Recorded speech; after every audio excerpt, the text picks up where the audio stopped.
Je vais vous présenter la machine qui est de haut, donc c'est le X-Power XPS qui est fabriqué donc, par nous-mêmes Zasso. Zasso, on est une entreprise suisse implantée au Brésil, en Allemagne et en France. On fait que du désherbage électrique.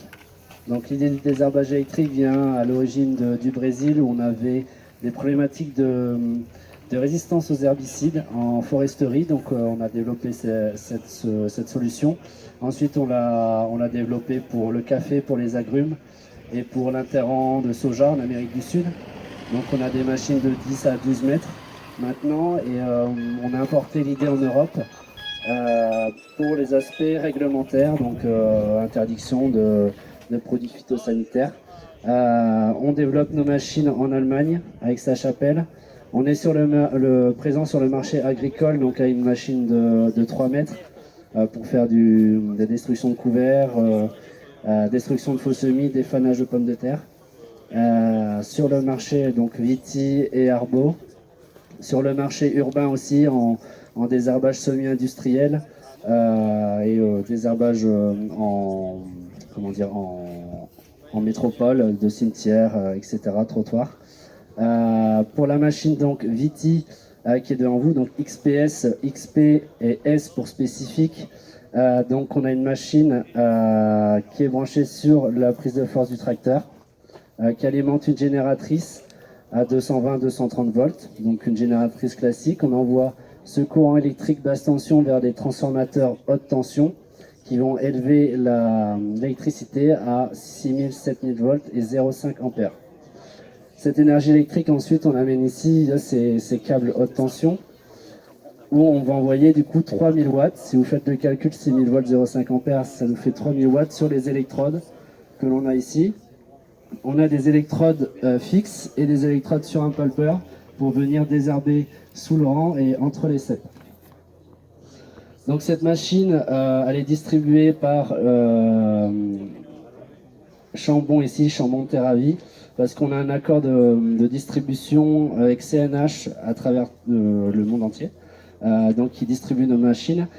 CNH à travers leur plateforme AgXtend, donc qui est spécialisée dans les nouvelles technologies et l'agriculture de précision. C'est la plateforme CNH.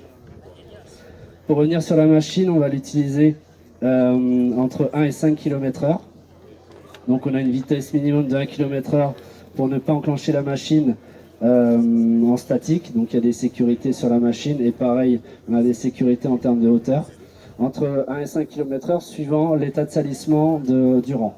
Donc on va aller plus ou moins vite suivant la période de l'année, suivant les conditions climatiques et suivant les espèces qu'on a sous le rang. Si on a des graminées, des dicotes, on ne va pas aller à la même vitesse. En moyenne, on préconise 3 passages par an.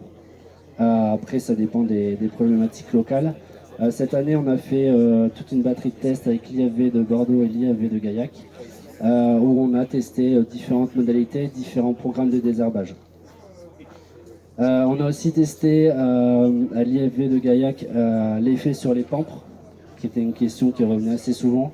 Donc quand le pampre est touché, on arrive à l'éliminer sans avoir un impact négatif sur la vigne. Après, l'intérêt c'est de toucher le pampre, ce qui n'est pas forcément le cas avec ce système d'effacement mécanique. Donc en moyenne, on touchait 50% des pampres. Sur la jeune vigne, à ne pas utiliser sur des vignes de moins de 2 ans, parce qu'on n'a pas assez d'écorce pour isoler le pied. Et puis la vie du sol, qui est une question qui revient de temps en temps. On vient de l'agricole, on a pas mal de recul là-dessus. On a fait beaucoup de tests en interne, avec Arvalis, avec l'INRA en grande culture, qui ont montré qu'on a un effet direct de l'ordre de 5 à 10% sur toute la vie du sol, donc macrophones, mésophones, micro-organismes, tout ce qu'on peut trouver dans le sol, mais on n'a aucun effet à moyen et long terme. C'est une question qui revient souvent, qu'on devrait se poser un peu plus souvent pour d'autres outils, par exemple de travail du sol qui détruisent les habitats. On ne se pose pas forcément la question parce que c'est plus ancré dans nos têtes et dans les pratiques. Mais voilà, c'est quelque chose qu'on prend très au sérieux et sur lequel on est confiant.